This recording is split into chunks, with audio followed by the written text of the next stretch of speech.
আর দয়া সরকারে। আলহামদুলিল্লাহি রাব্বিল আলামিন ওয়াসসালাতু ওয়াসসালামু আলা সাইয়্যিদিল মুরসালিন আম্মা বা'দু ফাউযু বিল্লাহি মিনাশ শাইতানির রাজীম বিসমিল্লাহির রহমানির রহিম আসসালাতু ওয়াসসালামু আলাইকা ইয়া রাসূলুল্লাহ ওয়া আলা আলিকা ওয়া আসহাবিকা ইয়া হাবিবাল্লাহ আসসালাতু ওয়াসসালামু আলাইকা ইয়া নবিয়াল্লাহ ওয়া আলা আলিকা ওয়া আসহাবিকা ইয়া নূরাল্লাহ। মাদানী চ্যানেলের দর্শক শ্রোতা, আলহামদুলিল্লাহ আবার উপস্থিত হয়েছি আপনার মাদানী চ্যানেল প্রোগ্রাম নিয়ে। যেখান থেকে আমাদের অনুষ্ঠান দেখছেন, দূরে কিংবা কাছে, দেশে কিংবা প্রবাসে, সকল দর্শককে জানাই আন্তরিক মোবারকবাদ। নবী আকরাম সাল্লাল্লাহু তাআলা আলাইহি ওয়াসাল্লামের আলিশান ফরমান, তোমরা যেখানেই থাকো না কেন আমার উপর দুরূদ শরীফ পাঠ করো, কেননা তোমাদের দুরূদ আমার নিকট পৌঁছে থাকে। সাল্লু আলাল হাবিব সাল্লাল্লাহু তাআলা আলা মুহাম্মদ সাল্লাল্লাহু তাআলা আলাইহি ওয়াসাল্লাম। মাদানী চ্যানেলের দর্শক শ্রোতা, আমাদের এই অনুষ্ঠান আপনার মাদানী চ্যানেল এই প্রোগ্রামে যে সকল বিষয়গুলো নিয়ে আলোচনা করা হয়, যে সকল বিষয় আপনাদেরকে দেখানোর আমরা চেষ্টা করি, আপনাদের জানা আছে এই অনুষ্ঠানের ফরম্যাট কি রয়েছে। আপনাদের কলগুলো আমরা শুনি, পরামর্শগুলো আমরা নেওয়ার চেষ্টা করি। আর এর পাশাপাশি আলহামদুলিল্লাহ রাব্বিল আলামিন এই অনুষ্ঠানে আপনাদের দেয়া অনুরোধগুলো আমরা রাখার চেষ্টা করি। বিশেষ করে পরামর্শ যারা দিয়ে থাকেন, আমাদেরকে বিভিন্নভাবে পরামর্শ দিয়ে থাকেন, অনুষ্ঠানের বিষয় হোক বা অন্য অন্য সাইড থেকে হোক, আপনারা আমাদেরকে পরামর্শ দেন আর আমরা সেই পরামর্শ মোতাবেক কিছু কাজ করারও চেষ্টা করি। আজকের অনুষ্ঠানেও আশা রাখি আপনাদের কল আসবে, SMS আসবে আর পরামর্শ দিবেন। আপনাদের অনুরোধের কল যেগুলো আসবে, আপনাদের অনুরোধগুলো আমরা আগামী কোনো পর্বে ইনশাআল্লাহ তাআলা পূরণ করার চেষ্টা করবেন ইনশাআল্লাহ তাবারাক ওয়া তাআলা। দর্শক, মাদানী চ্যানেলের প্রত্যেকটা প্রোগ্রামের পিছনে কোনো না কোনো উদ্দেশ্য তো অবশ্যই আছে। কোনো না কোনো উদ্দেশ্য নিয়েই প্রত্যেকটা প্রোগ্রামকে সাজানো হয়।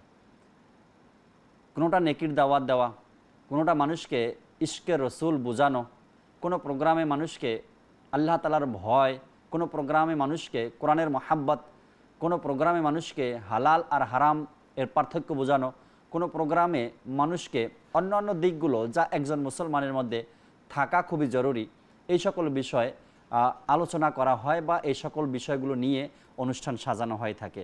আর ওই সকল অনুষ্ঠানকে যখন আপনারা উপভোগ করেন, দেখেন, তখন আপনাদের মধ্যেও এক চাহিদা হয়, এই প্রোগ্রামের এই এপিসোডটা খুব ভালো লেগেছে, এটা যদি আবারও দেখানো হয় তবে সুবিধা হবে বা আমরা দেখে অনেক কিছু শিখতে পারবো। দর্শক, দেরি না করে শুরুতেই দর্শকের একটি কল শুনি আর দু একটা SMS পড়ব, এরপর আপনাদেরকে ভিডিও ফুটেজ দেখাবেন ইনশাআল্লাহ তাআলা। জি, কল শুনিয়ে দিন দর্শকের।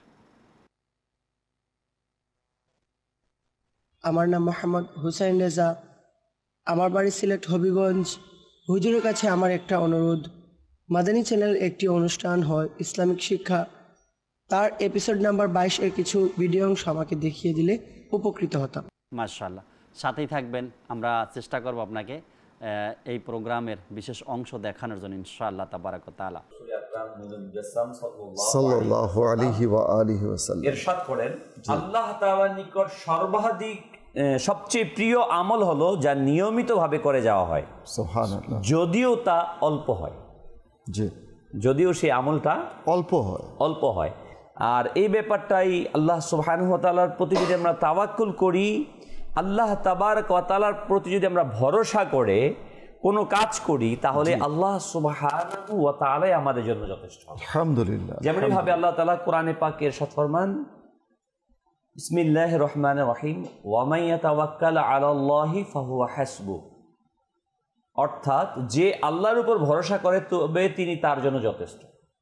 আমি আল্লাহ তাআলার উপর তাওয়াক্কুল করে ভরসা করে যদি আমল শুরু করি, তাহলে আল্লাহ সুবহানাহু ওয়া তাআলার যে আমল করব, ইবাদত করব, ওই আল্লাহ তাআলাই আমার জন্য যথেষ্ট।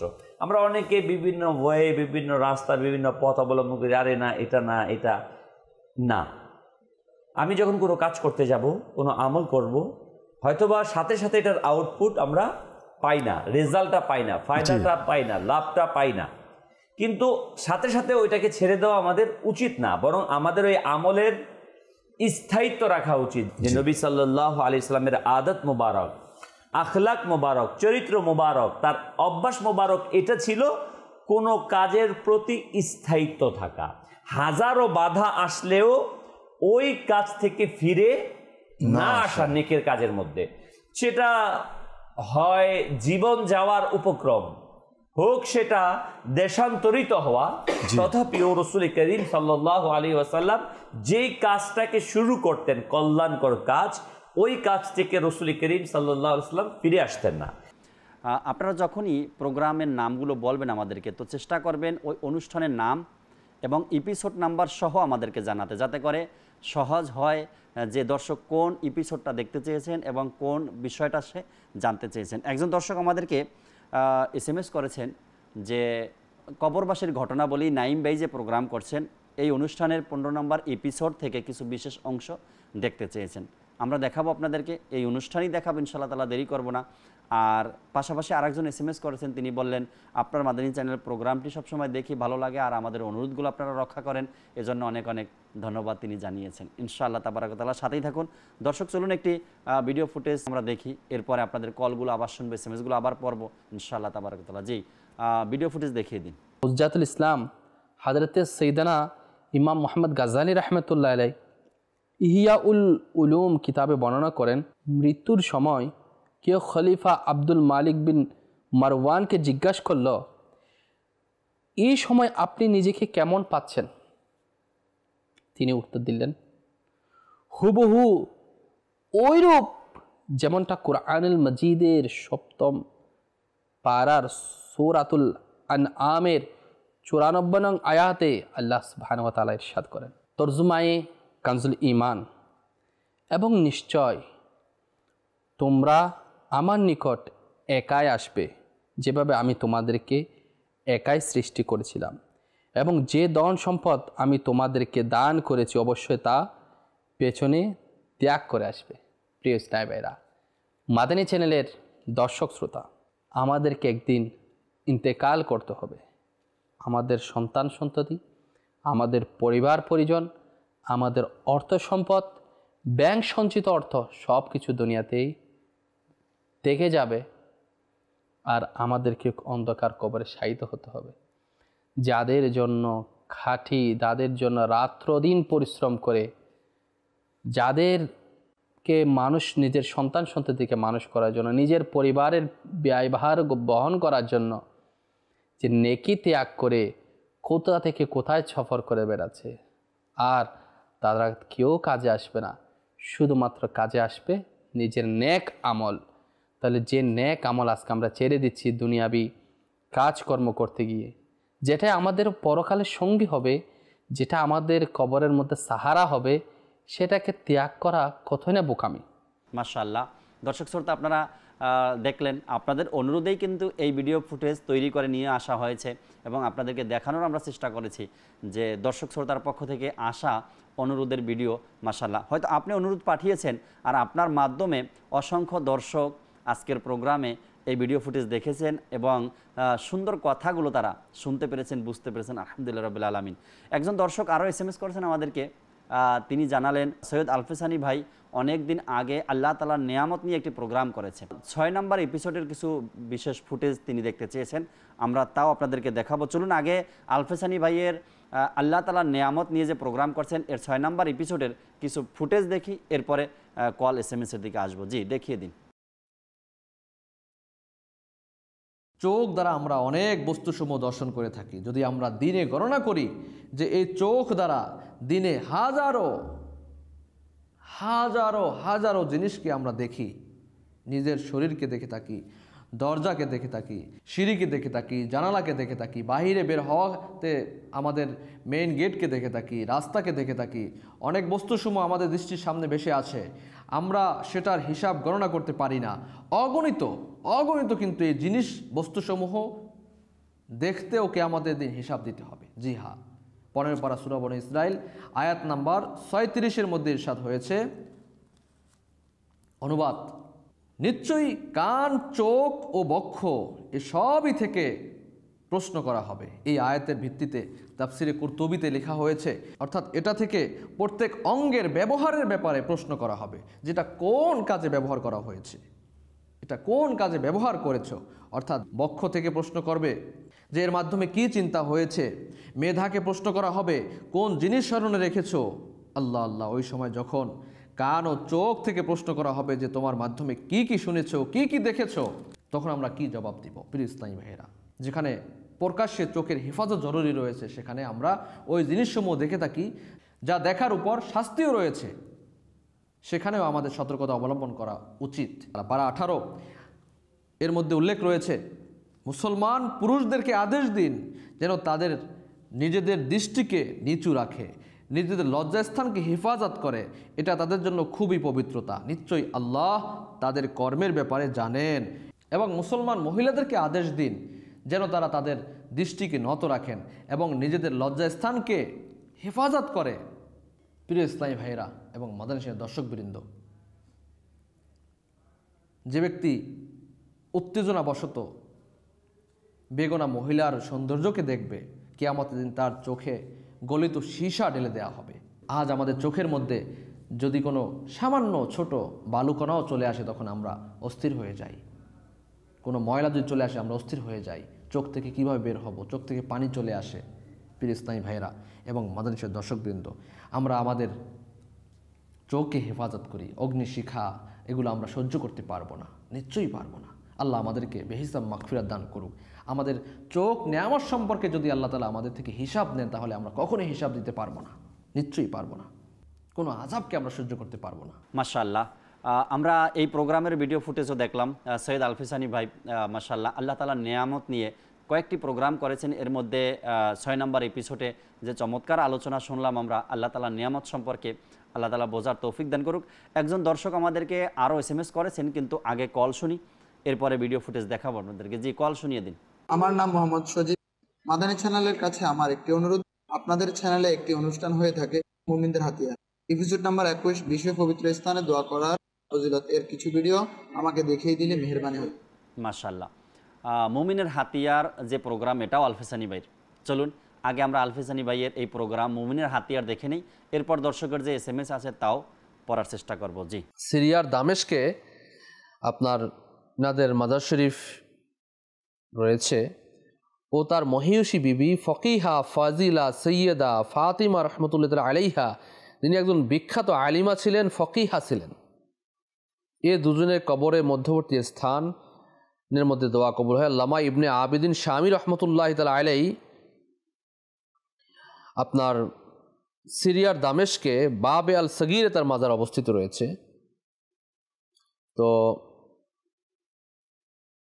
এই আল্লামা ইবনে আবিদিন শামী রহমতুল্লাহ তাআলা আলাইহি তার লিখিত কিতাব রদ্দুল মুহতার কিতাবে এর বর্ণনা দিয়েছে যে এর মধ্যে দোয়া কবুল হয়। রদ্দুল মুহতার ওলামায়ে কেরামদের মধ্যে প্রসিদ্ধ একটি কিতাব, এবং আল্লামা ইবনে আবিদিন শামী রহমতুল্লাহ আলাইহি খুব গ্রহণযোগ্য ব্যক্তিত্ব ওলামা দ্বীনের মধ্যে, ইসলামের মধ্যে, ইসলামের ইতিহাসের মধ্যে। সুবহানাল্লাহি ওয়া বিহামদিহি। একই রকম মর্যাদা অধিকারী হচ্ছে হযরত সৈয়দ আবু আবদুল্লাহ মুহাম্মদ বিন আহমদ কারশি রহমতুল্লাহ তাআলা আলাইহি ও সৈয়দ ইমাম ইবনে রসলান রহমতুল্লাহ তাআলা আলাইহির মাজার। এনাদের মাজার হচ্ছে বাইতুল মুকাদ্দাসে। তাদের পবিত্র মাজার শরীফে দোয়া কবুল হয়ে থাকে। ইমাম জুরকানি তার শারহে মাওয়াহিবের মধ্যে তাদের কথা উল্লেখ করেছেন। জুরকানি শারহুল মাওয়াহিব এর 66 নম্বর পৃষ্ঠার মধ্যে উল্লেখ রয়েছে।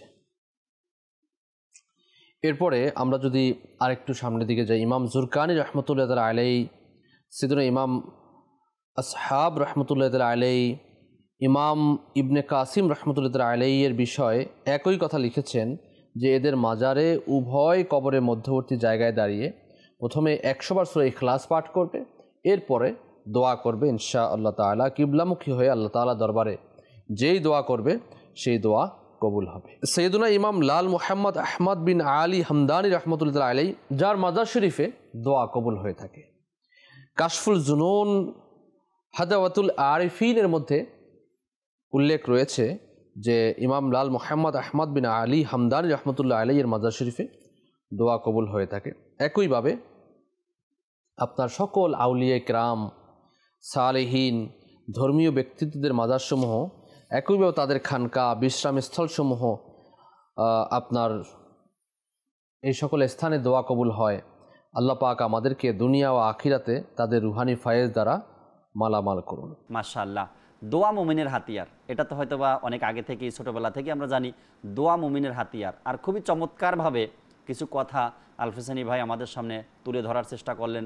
আমাদেরকে শোনালেন। আল্লাহ তাআলা আমাদেরকে বোঝার আমল করার তৌফিক দান করুক। একজন দর্শক আমাদেরকে প্রশ্ন করেছেন, প্রশ্ন জ্ঞানের চাবি যে রিয়াজ ভাই প্রোগ্রামটি করেন, এই প্রোগ্রামের 5 নম্বর এপিসোডের কিছু বিশেষ অংশ দেখিয়ে দেওয়ার জন্য তিনি অনুরোধ জানিয়েছেন। প্রশ্ন জ্ঞানের চাবি খুবই চমৎকার একটি অনুষ্ঠান, আর মুফতি সাহেব খুবই সুন্দর জবাব দেন দর্শকের প্রশ্ন এবং মুফতি সাহেবের উত্তর প্রদান। আর এই অনুষ্ঠানের উপস্থাপক আমাদের রিয়াজ ভাই। চলুন আমরা আগে প্রশ্ন জ্ঞানের চাবি এই অনুষ্ঠানের 5 নম্বর এপিসোড থেকে কিছু অংশ বিশেষ দেখি, এরপরে আবারও SMS পড়ব। আমার নাম রিয়াদুল ইসলাম বাবলু। ঋণ করে টাকা দিয়ে কি হজে যাওয়া যাবে, সেই ব্যাপারে আপনারা কি বলেন? জি মুফতি সাহেব, অনেকে হজ ফরজ হয়েছে, ঋণ নিয়ে সে কি হজে যেতে পারে, এই প্রসঙ্গে কি বলবেন? ঋণ নিয়ে হজ করার যে বিষয়টি, প্রথমত এই বিষয়টি দেখতে হবে যে সে ব্যক্তির উপরে হজ ফরজ ছিল নাকি ছিল না। যদি তার উপর ফরজ ছিল আর এখন টাকা নেই তার কাছে, এ ব্যাপারে ফুকাহায়ে কেরাম এই হুকুম দেন যে তিনি এই ফরজ আদায়ের জন্য ঋণ নিয়েও যেন যায়। যদি তার নিয়ত এটা হয় যে আমি ঋণ আদায় করে দিব, তো আল্লাহ পাক এমন সুযোগ দিবেন যে তার ঋণ আদায় হয়ে যাবে, তো সে ঋণ করে যাবে। কিন্তু কার উপর যদি ফরজই না হয় আর সে এমনিতে ঋণ নিয়ে হজ করার জন্য যেতে চায়, এতে পরামর্শ হলো এটি যে সে যেন না যায়।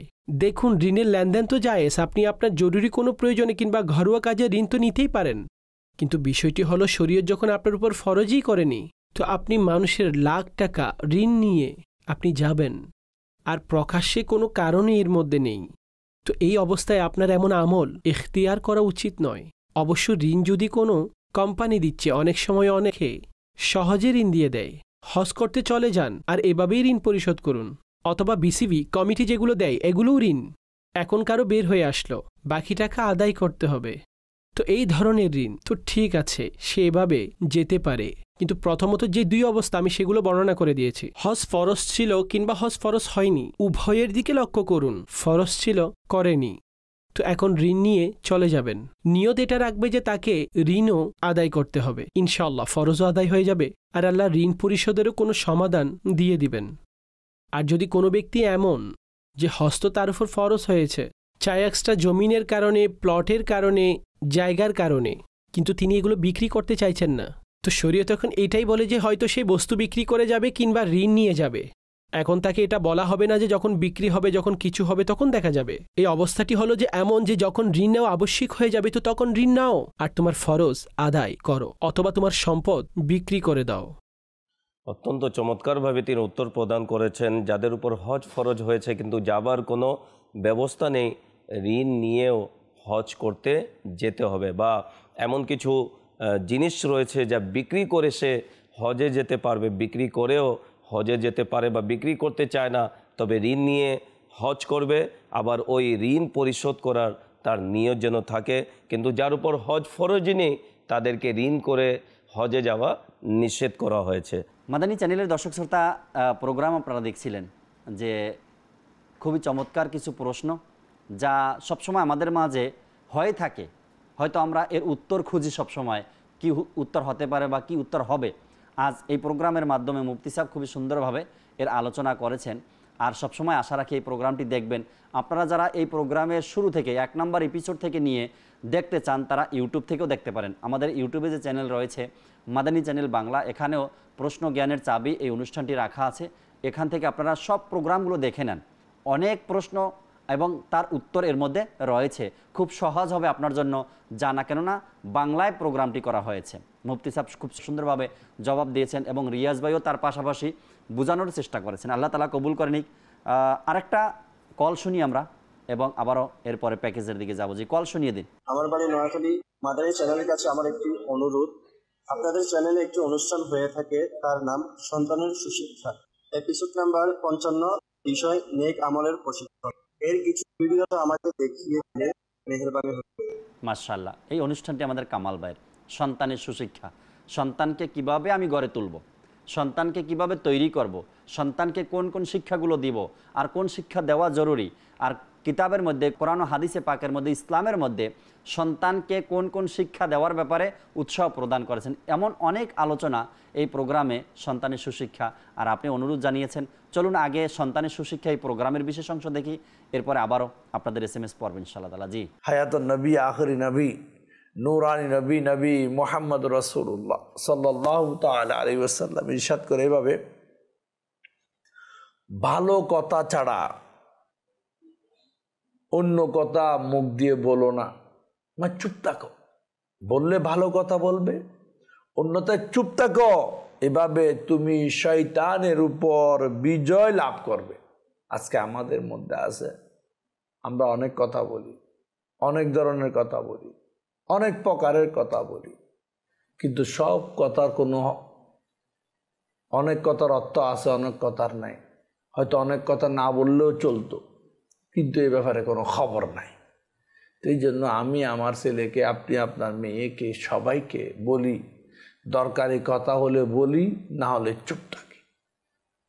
বলাটা সহজ, কিন্তু এর অ্যাকশন অনেক কঠিন হয়ে যায় অনেক সময়। যেমন ইচ্ছা বলে দিলাম, ক্ষমার চাইতে লাগে। যেমন ইচ্ছা করে বলে দেওয়ার কারণে সম্পর্ক ছিন্ন হয়ে যায়। গালি দেওয়ার কারণে গুনাহ কবিরা হয়ে যায়। মিথ্যা বলার কারণে গুনাহ কবিরা হয়ে যায়। কাউকে কুটা দিয়ে কথা বলার কারণে এটাও গুনাহ হয়ে কবিরা হয়ে যায়। মানে বলার আগে 1000 বার চিন্তা করা দরকার, 1000 বার। আমি যে বলবো এটা কি ঠিক হবে? এখন তো উল্টো হয়ে গেছে, শুধু বলতেই থাকি, শেষ নাই। মহিলা একই অবস্থা, পুরুষে একই অবস্থা, শুধু বলার আড্ডাই বেশি। হোটেলে গেলে বলতে থাকে, চলতে গেলে বলতে থাকে, বৈঠকে গেলে বলতে থাকে, ঘুমাইতে গেলেও মোবাইলে বলতে থাকে, শুধু বলতেই আছে। এখন প্রয়োজন আছে কি বলার? হিসাব হয়তো আমরা অনেকে করি না, করা দরকার, সবার দরকার। কারণ আমার আপনার আমল নামার অ্যালবামটা যত বলবো আমরা, তত বড় হচ্ছে। হ্যাঁ, আমল নামার বুক যত বলবো তত বড় হচ্ছে, আর যত বলবো না, চুপ থাকবো, তত এটা ছোট থাকবে। কারণ প্রতিটি শব্দের জবাবদিহিতা আমাকে, আপনাকে, সবাইকে করতে হবে। এই জন্য আমরা আমাদের ছেলে মেয়েদেরকে বলি, বাবা বলার আগে শতবার চিন্তা করো। মাশাআল্লাহ, চমৎকার কথাগুলো কামাল ভাই শুনিয়েছেন আমাদেরকে। যদি আমরা চাই এই প্রোগ্রাম আমরা দেখি, যেহেতু সন্তানের বাবা হয়েছি, সন্তানকে সুশিক্ষা দেওয়ার ব্যাপারে আমাকে সতর্ক থাকতে হবে। আমরা যদি জানতে চাই, বুঝতে চাই, তবে এই প্রোগ্রামটিও ইউটিউবে রাখা আছে, দেওয়া আছে, সন্তানের সুশিক্ষা। সেখান থেকে আপনি প্রত্যেকটা এপিসোড খুব সুন্দরভাবে মনোযোগ সহকারে দেখুন। আল্লাহ চাহে আপনিও আপনার সন্তানকে ভালো দিক নির্দেশনা দিতে পারবেন ইনশাআল্লাহ তাবারাক ওয়া তাআলা।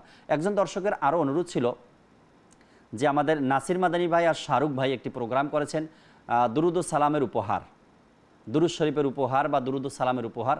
আপনি যাই লিখতে চেয়েছেন, এই প্রোগ্রামের 11 নম্বর এপিসোড থেকে তিনি বিশেষ অংশ দেখতে চেয়েছেন।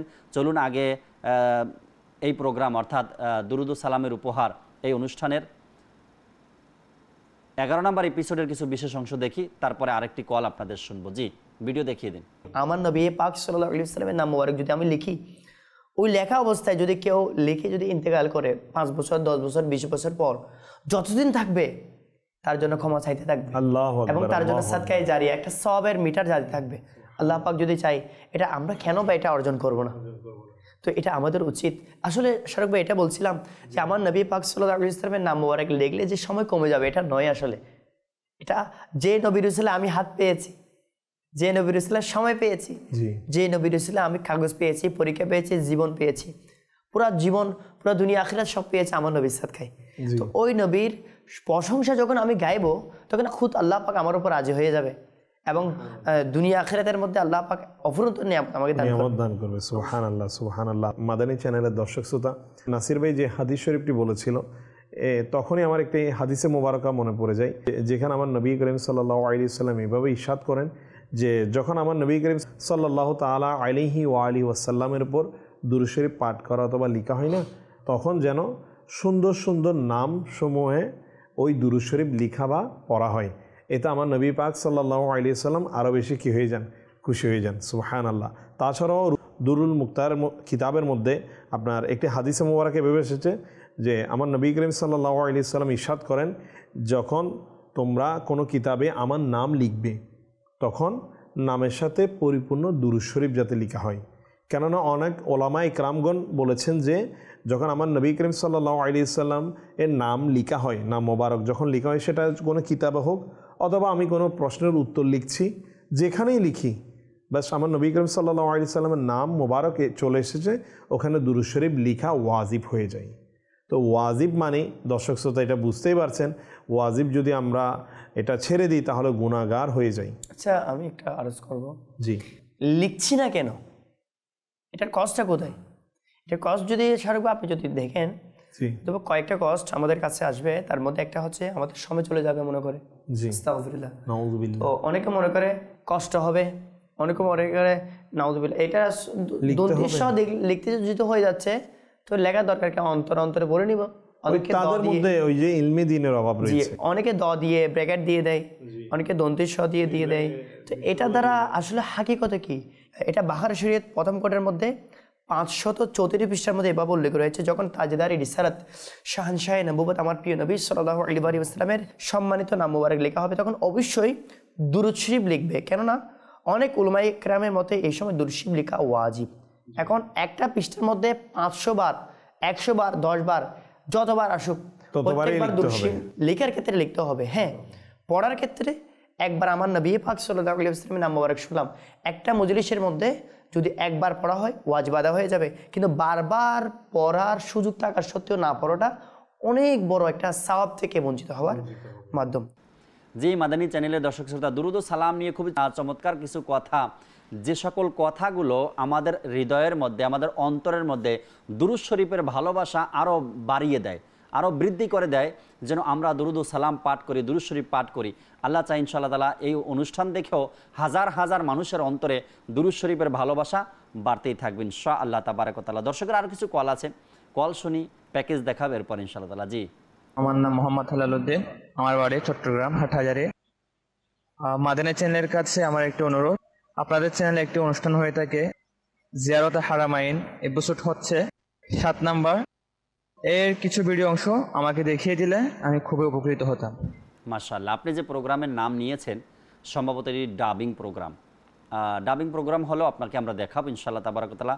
আর সত্যি অনুষ্ঠানটি খুবই চমৎকার, যেহেতু অনুষ্ঠানের নামই দর্শক শ্রোতা এমন রাখা হয়েছে, আর সেই পবিত্র স্থানের বিভিন্ন দিকগুলো আলোচনা করা হয় এবং দেখানোরও চেষ্টা করা হয়েছে ইনশাআল্লাহ তাআলা। চলুন আমরা এই অনুষ্ঠান যেটা দর্শকের পক্ষ থেকে অনুরোধ এসেছে, আমরা এর বিশেষ ভিডিওগুলো দেখে নিই, এরপরে আরেকটি কল শুনবো। জি, ভিডিও দেখিয়ে দিন। আপনারা দেখছেন জিয়ারতে হারামাইনে তৈয়বাইন।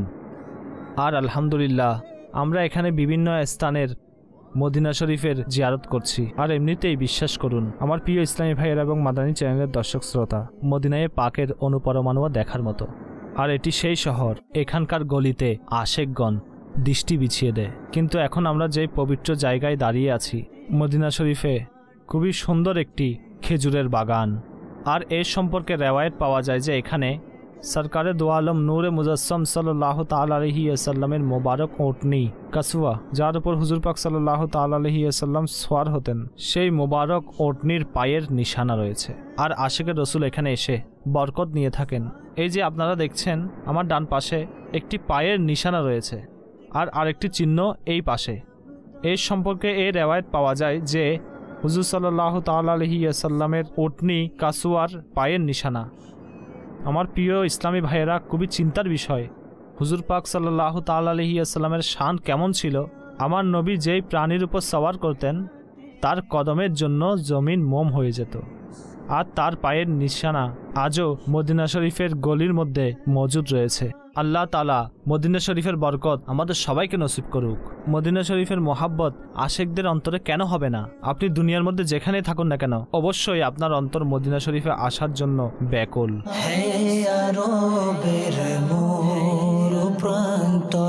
তোমার বসন্ত কে সালাম, তোমার পবিত্র ফুল কে আর পবিত্র কাটা কে সালাম, তোমার পবিত্র ফুল কে আর পবিত্র पवित्र कांटा के सलाम नूर पर्वत सोर पर्वत और तारे गोहर के सलाम नूर पर्वत सोर पर्वत और तारे गोहर গীবত করবো না, গীবত শুনবো না ইনশাআল্লাহ। করবো না, গীবত শুনবো না ইনশাআল্লাহ। গীবত করবো না, গীবত শুনবো না ইনশাআল্লাহ। মুহাব্বতের চোর চুগলখোর চুগলখোর মুহাব্বতের চোর চুগলখোর চুগলখোর উফলে মদিনা লাগিয়ে রাখবো ইনশাআল্লাহ আযজা ওয়া জাল্লা। উফলে মদিনা লাগিয়ে রাখবো ইনশাআল্লাহ আযজা ওয়া জাল্লা। মাশাআল্লাহ, মোবাইল লিগে দাওয়াত ইসলামী খুবই চমৎকারভাবে এই কথাগুলো আলোচনাও করেছেন এবং কিছু ফুটেজও আমরা দেখলাম স্ক্রিনে।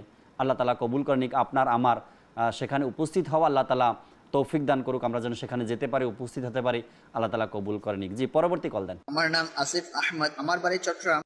মাদানী চ্যানেলের কাছে আমার একটি অনুরোধ, আপনাদের চ্যানেলে একটি অনুষ্ঠান হয়ে থাকে যার নাম হচ্ছে দ্বীনি শিক্ষার আগ্রহ ও প্রচেষ্টা, এপিসোড নাম্বার 40। এর কিছু ভিডিও অংশ আমাকে দেখিয়ে দিলে আমি উপকৃত হতাম। মাশাআল্লাহ, আল্লাহ তালা কবুল করেনিক। সত্যি একটি ভালো প্রোগ্রাম ছিল আর এখনও ইউটিউবে রাখা আছে, আপনি দেখবেন তো ইলমে দিন অর্জন করার ব্যাপারে উৎসাহ আপনার অনেকটাই বাড়বে। দর্শকের পক্ষ থেকে আসা এই অনুরোধের ভিডিও আমরা দেখে এরপর ইনশাআল্লাহ তাআলা শেষ ভিডিওর দিকে যাব। জি, চলুন আমরা দেখি এই মুহূর্তে যেই দর্শক আমাদেরকে অনুরোধ জানিয়েছেন যে ইলমে দিনের পথে এগিয়ে যাওয়ার ব্যাপারে আমাদের সেলিম ভাইয়ের এই প্রোগ্রামটি আগে দেখি প্যাকেজটি, এরপর ইনশাআল্লাহ তাআলা। জি, হযরত সাইয়্যিদুনা হুবাইশ রাদিয়াল্লাহু তাআলা আনহু বলেন, মুরাদ গোত্রের একজন সাহাবী হযরত সাফওয়ান বিন আসাল রাদিয়াল্লাহু আনহু প্রিয় নবী রাসূল আরবি সাল্লাল্লাহু আলাইহি ওয়া আলিহি ওয়াসাল্লামের দরবারে উপস্থিত হলেন এবং আরজ করলেন, ইয়া রাসূলুল্লাহ সাল্লাল্লাহু আলাইহি ওয়া আলিহি ওয়াসাল্লাম, আমি আপনার দরবারে ইলমে দ্বীন শিক্ষার জন্য উপস্থিত হয়েছি। সুবহানাল্লাহ। তখন রাসূল পাক সাল্লাল্লাহু আলাইহি ওয়া আলিহি ওয়াসাল্লাম ইরশাদ করলেন, মারহাবা, সুবহানাল্লাহ, মারহাবা, ইলমে দ্বীনের শিক্ষার্থীকে সুস্বাগতম। আমার দয়াল নবী ইরশাদ করছেন, একজন ফেরেশতা তার উপর নিজের ডানা দিয়ে ছায়া দেয়, আরেকজন ফেরেশতা প্রথম ফেরেশতার ডানার উপর নিজের ডানা দিয়ে ছায়া দেয়। এভাবে করতে করতে আসমান পর্যন্ত ফেরেশতারা একে অন্যের ডানার উপর নিজের ডানা বিছিয়ে দেয়। ইলমে দ্বীনের শিক্ষার্থীর এই ফজিলত বর্ণনা করার পর হুজুর নূর সাল্লাল্লাহু আলাইহি ওয়াসাল্লাম ইরশাদ করেন, কি শিখতে এসেছো? তখন হযরত সাফওয়ান রাদিয়াল্লাহু আনহু আরজ করলেন, ইয়া রাসূলুল্লাহ সাল্লাল্লাহু আলাইহি ওয়াসাল্লাম, আমি মক্কা মুকাররমা থেকে অবিরতভাবে বিরতিহীন থামেন নাই, আরাম করেন নাই, রেস্ট করেন নাই, সফর করে আপনার দরবারে মৌজার উপর মাসেহ সংক্রান্ত মাসালা জিজ্ঞাসা করার জন্য উপস্থিত হয়েছি। আল্লাহ, যে মৌজার উপর মাসা করার একটা মাসালা আছে না, ওটা জানার জন্য মক্কা শরীফ থেকে মদিনা শরীফ আমার রাসূলের দরবারে হিজরত করে সফর করে এসেছেন এই বিষয়টা জানার জন্য। কিন্তু পুরো সাহাবায়ে কেরাম আলাইহিম রিদওয়ানদের দেখুন ইলমে দ্বীন শেখার আগ্রহ কতটুকু ছিল। আজকে তো আমরা যে ইলমে দ্বীন শিক্ষার জন্য বাসা থেকে বের হই না, দূরে যাই না, মাদানী কাফেলায় সফর করি না, যেখানে ভালো প্রতিষ্ঠান সেখানে যাই না। কেন? অনেক কষ্ট, জার্নিং হবে, টাকা খরচ হবে। মাশাআল্লাহ, সেলিম ভাই খুবই সুন্দরভাবে খুবই চমৎকার করে আমাদেরকে বুঝিয়েছেন। দর্শক শ্রোতা, দেখতে দেখতে অনুষ্ঠানের সময় প্রায় শেষের দিকে। ইনশাআল্লাহ তাবারাক ওয়া তাআলা আমরা অনুষ্ঠান থেকে বিদায় নিব, কিন্তু বিদায় নিতে নিতে একটি কালাম আমরা শ্রবণ করব, একটি কালাম শুনব, আর এই কালামের মাধ্যমেই মনে করেন অনুষ্ঠান থেকে বিদায় নেব ইনশাআল্লাহ তাবারাক ওয়া তাআলা। আগামী পর্বে আবারও যারা আমাদেরকে কল করেছেন, SMS করেছেন, আপনাদের অনুরোধগুলো নিয়ে উপস্থিত হওয়ার চেষ্টা করব এবং আগামী পর্বেও আশা রাখি আপনারা অংশগ্রহণ করবেন আর আপনাদের অনুরোধগুলো আমাদেরকে পাঠাতে থাকেন। কোন প্রোগ্রামের কোন বিশেষ অংশ আপনারা দেখতে চান, কোন পর্ব থেকে দেখতে চান, বা মাদানী চ্যানেলের যদি কোনো পরামর্শ দিতে চান আপনি, তাও আমাদেরকে ফিডব্যাক হিসাবে জানাতে পারেন কল বা SMS এর মাধ্যমে বা জিমেইলের মাধ্যমে ইনশাআল্লাহ তাবারাক ওয়া তাআলা। চলুন আমরা এই কালাম দেখতে দেখতে অনুষ্ঠান থেকে বিদায় নিই। জি, মদিনা মদিনা আমাদের Medina, Medina Medina Medina Medina Medina Medina Medina Medina Medina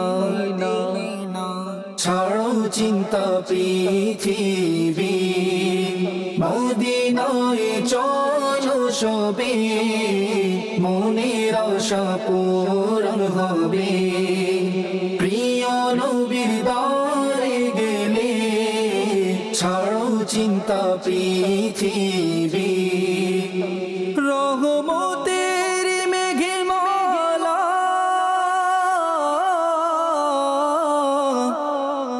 চির ছায়া দিতে থাকে প্রিয় নবীর দিওয়ানা প্রিয় নবীর দিওয়ানা ঘর থেকে বের হলে ছাড়ো চিন্তা পৃথিবী মদিনায় চলো সবে মনের আশা পূরণ হবে প্রিয় নবীর দ্বারে গেলে ছাড়ো চিন্তা পৃথিবী মামেনার দোলালে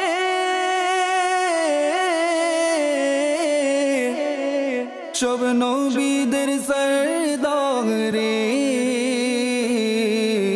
মিলাদ মোরা পালন করি মিলাদ মোরা পালন করি দুশ্মনেরা যায় যে জ্বলে ছাড়ো চিন্তা পৃথিবী মদিনায় চলো সবে মনের আশা পূরণ হবে প্রিয় নবীর দ্বারে গেলে ছাড়ো চিন্তা পৃথিবী সারা বিশ্বে একটি জায়গা